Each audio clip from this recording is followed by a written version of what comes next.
नमस्कार प्रणाम भैया लोग। हम रवा सबन के छोट भाई बेटा भतीजा गायक कलाकार रोशन लाल यादव मूर्तिया, जिला मुजफ्फरपुर बिहार से रवा सबन के आज धन्यवाद दिल चाहतनी कि है छोट भाई के छोट लड़का के सब्सक्राइब रवा सबन यूट्यूब चैनल के सब्सक्राइब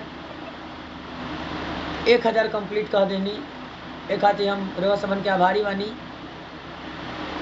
और एगो खुशी के बात बा कि हमारे एगो होली के गाना आए वाला बा, जे कि वीडियो बा, कॉमेडी सॉन्ग बा, ओकरा के ज़्यादा से ज़्यादा सुनम सब है। और जे भी भाई वीडियो के देखा था लो, वो भाई लोग से हाथ जोड़ के विनती बा कि एकहो गो लाइक और एकहो गो शेयर रउआ सबन कर देम तो छोट भाई खातिर बहुत हो जाई।